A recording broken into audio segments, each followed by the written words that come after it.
ორი ამერიკელი ჯარისკაცი გაუჩინარდა მაროკოს სანაპიროზე სწავლების აფრიკული ლომის დროს და კრიზისი ახლა უკავშირდება ყველაზე საშიშ მომენტს შეერთებულ შტატებსა და ირანს შორის.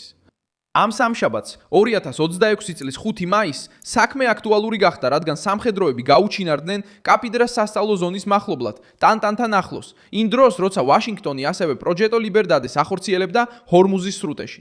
ამ დროისთვის დადასტურებული ინფორმაცია სერიოზულია. ორი ამერიკელი სამხედრო კვლავ დაკარგულად ითვლება. ოფიციალურად დაღუპულები არ დადასტურებულა და ამერიკული და მაროკოული ძალები აგრძელებენ საძიებო ოპერაციას ხმელეთზე, ზღვასა და ჰაერში. მაგრამ პრობლემა უფრო დიდია, ვიდრე უბრალოდ გაუჩინარება. ამ ყველაფერს მალე გეტყვი, მაგრამ ეხლა გირჩევ, გამოიწერო არხი, რომ ყოველთვის ინფორმირებული იყო. მიიღო ინფორმაცია რეალურ დროში და ნახო საუკეთესო ჟურნალისტური ხარისხი, რაც კი ოდესმე გინახავს. სანდოობის სტანდარტით მილსონ ალვესი. ჯარისკაცები მონაწილეობდნენ სწავლებაში აფრიკული ლომი, რომელიც ამერიკის შეერთებული შტატების ყველაზე დიდი ყოველწლიური სამხედრო წვრთნაა აფრიკის კონტინენტზე.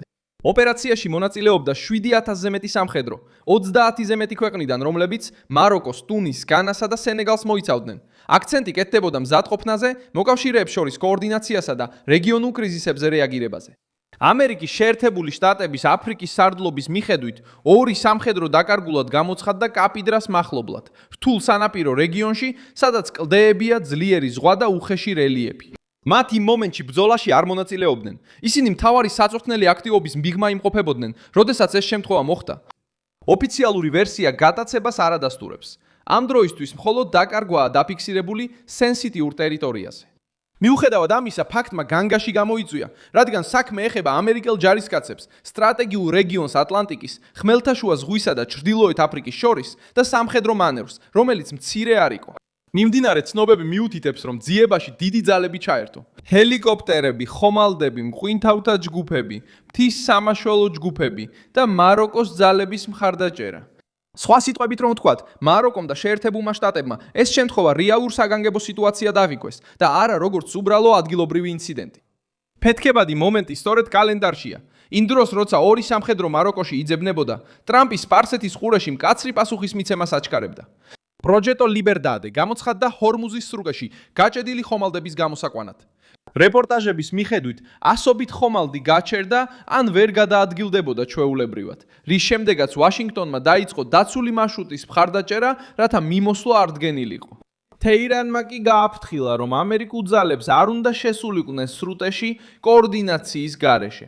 სწორედ აქედან დაძაბულობა მხოლოდ საზღვაო სფეროს აღარ ეხებო და გადაიქცა პირდაპირ ძალის გამოცდად. დონალდ ტრამპმა ფორმალურად არ გამოაცხადა ომი ამერიკის კონგრესის მხრიდან, მაგრამ გამოიყენა საომარი რიტორიკა და ნაბიჯები.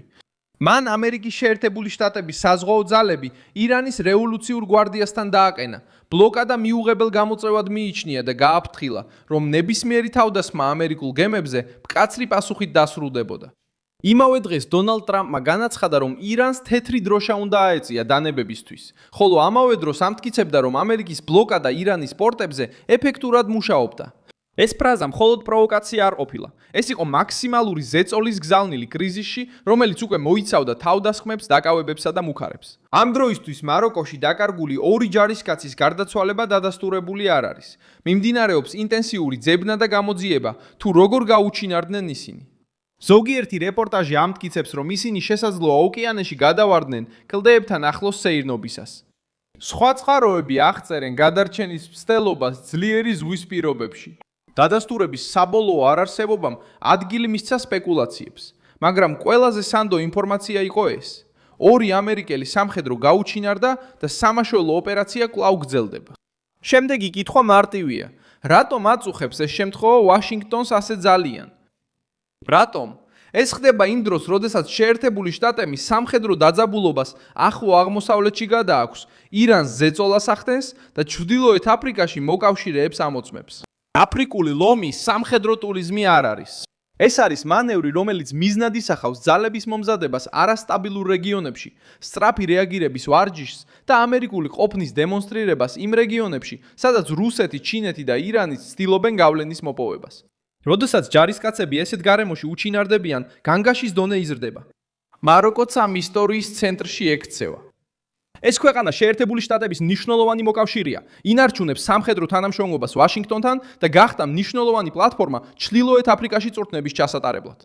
ამერიკული ჯარების იქ ყოფნა აჩვენებს, რომ ირანის ღერძის წინააღმდეგ ბრძოლა მხოლოდ სპარსეთის ყურეზე არ შემოიფარგლება. ის გადის ატლანტის ოკეანეზე, ხმელთაშუა ზღვაზე, აფრიკულ მარშრუტებზე, ბაზებზე, პორტებზე, დერეფნებსა და სამხედრო შეთანხმებებზე. ამიტომ ჯარისკაცების გაუჩინარება ხდება მოკავშირე ტერიტორიაზე, მოკავშირეთა წორთნის დროს, იმ დროს, როცა თეირანი აკვირდება ამერიკის ყოველ სამხედრო ნაბიჯს. და აქ ეს ფაქტი კიდევ უფრო მნიშვნელოვანია. სანამ ძებნა მაროკოში მიმდინარეობს, ჰორმუზის სრუტე კვლავ ესკალაციის ცენტრად რჩება.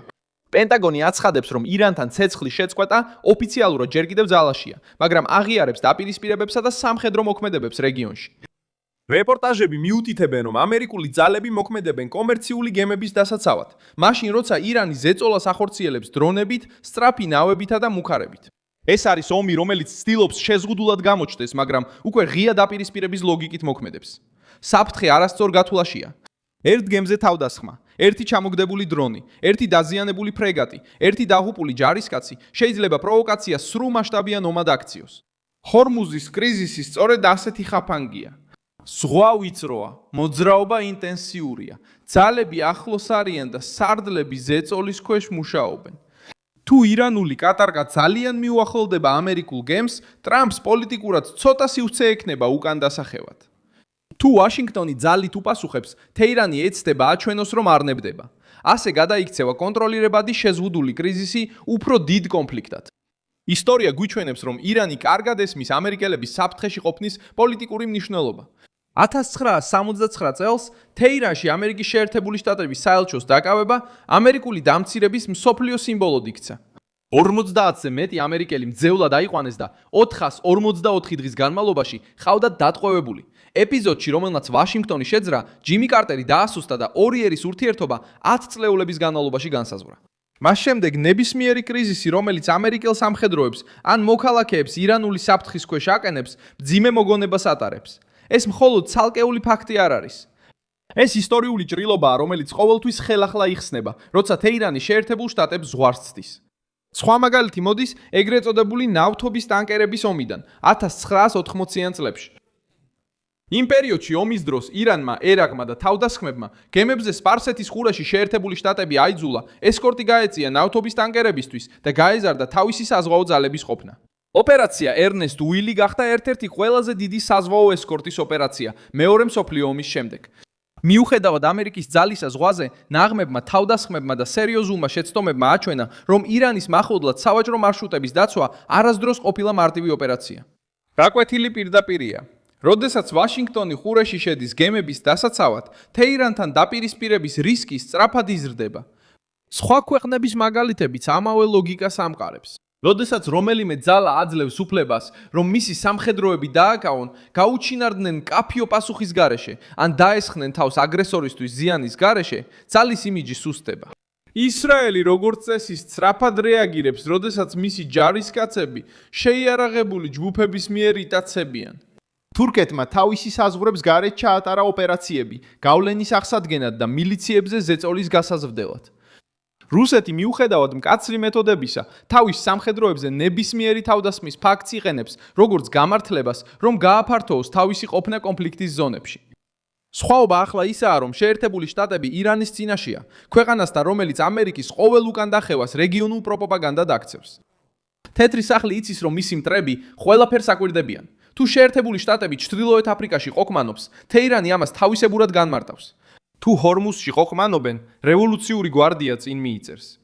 თუ შიგნით გაყოფილები ჩანან, მოკავშირეები და მეტოქეები თავიანთ ნაბიჯებს ხელახლა ანგარიშობენ.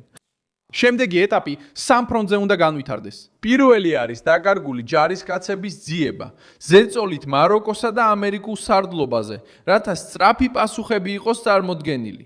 მეორე არის პროჯეტო ლიბერდადის წინსვლა, რომელიც შეიძლება ამერიკულ გემებს კიდევ უფრო დაახლოოს ირანის წითელ ხაზთან. მესამე არის დიპლომატია. მუქარის ქვეშ ბირთვული წინადადებებით, სანქციებით, ბლოკადებითა და გაფრთხილებებით, რომლებიც ერთდროულად გამოიყენება. ეს ნაზავი საშიშია, რადგან მოლაპარაკებები მხოლოდ მაშინ მუშაობს, როცა იარაღი ჯერ არ აპირებს საუბარს. სამხედრო სფეროში დონალდ ტრამპი ცდილობს აჩვენოს, რომ ამერიკის საზღვაო ძალები კვლავ აკონტროლებს სასიცოცხლო მარშრუტებს. პოლიტიკურ ასპარეზზე ის ცდილობს თქვას, რომ ირანს არ შეუძლია ჰორმუზის სრუტის გამოყენებით მსოფლიო ვაჭრობა გაიტაცოს. უნდა აღკვეთოს, რომ ორი ჯარისკაცის გაუჩინარება სისუსტედ აღიქვას. სიტუაცია კვლავ გაურკვეველია. თუ ჯარისკაცებს ცოცხლებს იპოვიან, ტრამპი ჩრდილოეთ აფრიკაში შვებას იგრძნობს, მაგრამ ირანთან კრიზისი ზღვაში გაგრძელდება. თუ მათ მკვდრებს იპოვიან, პოლიტიკური ზეწოლა გაიზრდება. თუ მტრული ქმედების რეალური გატაცების ან ირანის ღერცთან დაკავშირებული ქსელის ჩართულობის რაიმე ნიშანი გამოჩნდება, ამერიკის პასუხი შეიძლება საზღვაო ოპერაციიდან პირდაპირ შეტევაზე გადავიდეს. ჯერჯერობით ფაქტი ისაა, რომ შეერთებული შტატები ორ დაკარგულ სამხედროს ეძებს და ამავე დროს თავის საზღვაო ძალას იყენებს ირანის ბლოკადის წინააღმდეგ ჰორმუზში. მე ვარ მილსონ ალუესი, საერთაშორისო ურთიერთობების სპეციალისტი და ჩემი მიზანია ყოველდღე მოგაწოდო სანდო ინფორმაცია. ახალი ამბების ბმულები ვიდეოს აღწერაშია. მოიწონე ეს ვიდეო, გამოიწერე არხი და ბოლოს გადახედე კომენტარებს, რომ კიდევ უფრო მეტად ჩაერთო მილსონ ალუესის საზოგადოებაში.